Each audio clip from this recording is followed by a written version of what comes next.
When you were young in college, कोई लता जी का when you are romancing someone, आप कोई लड़की के साथ कॉलेज में डेट पे जाते थे, कोई लता जी का गाना था तब, या उस सारे जमाने लता जी के गाने थे। हाँ, सारे लता जी के गाने हुआ करते थे। हाँ, वो ये थे।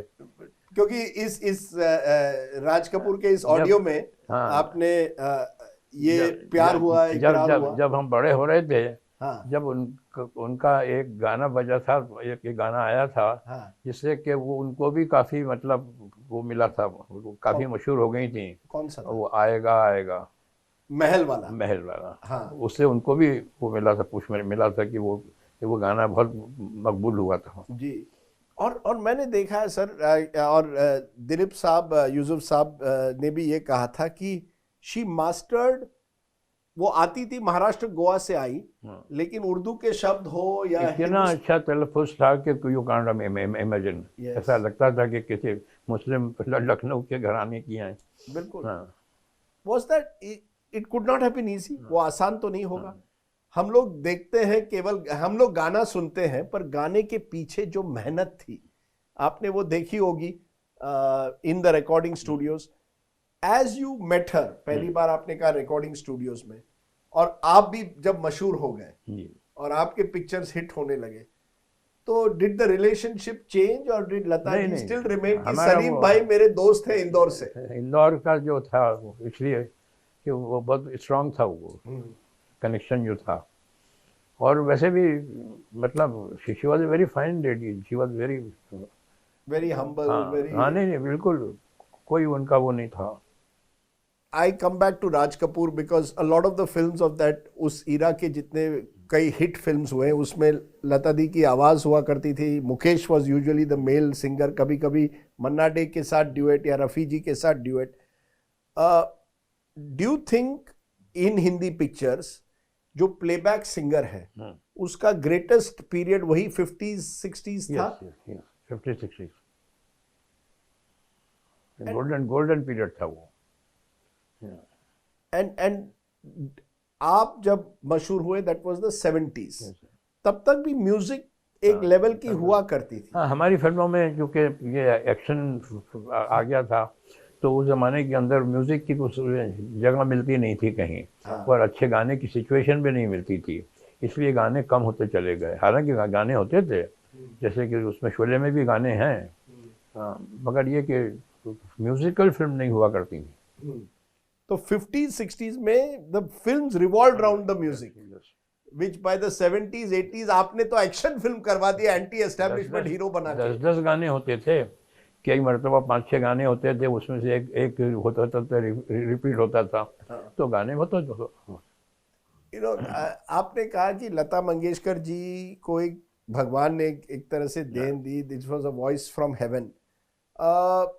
बट और मैं हमेशा कहता हूँ ये सचिन तेंदुलकर के बारे में भी, कि उस लड़के को किसी भगवान ने ही इतनी टैलेंट दी होगी। वैसे इंसान के हाथ में नहीं है कि इतनी स्टेज पे पहुंचना। देखिए, हर चीज का एक लिमिट होती है, हर चीज की। आदमी भागता है 10 सेकंड के अंदर, वो करता है 100 यार्ड्स करता है, और उससे ऊपर किसी ने किया तो रिकॉर्ड टूट जाता है। फिर भी अगर वो कर लेगा कोई दूसरा आ जाएगा। मगर इंसान की लिमिट जो होती है, वो अगर कोई तोड़ के निकल रहा है तो वो समझना ये खुदा की देन है। ये वो जो है कि आप ये सारे के सारे ये जो मार्क्स हैं इनको तोड़ दें कि नहीं यार ये तो कुछ और ही है, तो वो तो गॉड की देन है। वो तो जो उनको जो तो सरस्वती की देन है, और उस पूरे खानदान को है। हाँ, ये तो है। ये हमेशा कहा गया है कि टैलेंट जो है वो अपने खून में नहीं हो, एक इंडिविजुअल को मिल जाती है। अब सचिन तेंदुलकर के फादर प्रोफेसर हुआ करते थे, लता जी के फादर खुद बड़े अच्छे सिंगर थे। इंदौर से उन्होंने वो इंदौर से थे, दीनानाथ जी। अब हृदयनाथ हो, उषा हो, मीना हो, आशा ताई हो, सब गाते हैं। पर ये कैसे हो गया? ये सुर है खानदान में। हाँ, ये क्योंकि आप मुझे नहीं लगता कि सलमान कोई राइटिंग कर पाएगा। अगर मैं सलमान को कहूँ कि आपको स्क्रिप्ट राइटिंग करनी है, बाकी तो चीज कर लेगा, लेकिन स्क्रिप्ट राइटिंग नहीं कर पाएगा। नहीं करें तो बेहतर ही होगा। आपने कभी सलमान को कहा कि सलमान देखो मैं स्क्रिप्ट राइटर हूं, आपको भी अब स्क्रिप्ट राइटिंग सीखनी है? नहीं, वो तो है, एक थोड़ा सा टैलेंट था जिसको हमने भी इम्प्रूव किया, पढ़ा भी, पिक्चरें भी देखी, बहुत ज़्यादा कर थे।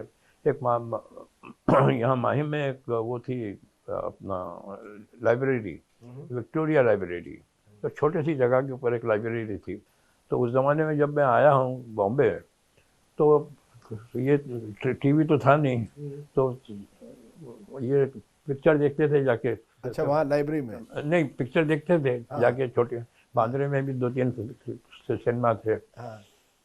मगर वो जो जब मैं जाके उसके सामने खड़ा होता था, अपना विक्टोरिया लाइब्रेरी के सामने, तो कहता था कि कोई नई किताब नहीं, आपने सब पढ़ ली है। तो इतनी नहीं रीडिंग की है मैंने, इसलिए कि कुछ बाकी कुछ काम ही नहीं था, एवरीथिंग। और उसकी वजह से बहुत से सीनियर लोगों से दोस्ती भी हुई, जैसे अजीत साहब से, दिलीप साहब से, राज साहब से, कि उनकी नज़र में आएगी, अच्छा तुमने पढ़ी है वो, अच्छा तुमने पढ़ा है ये, ऑल दैट।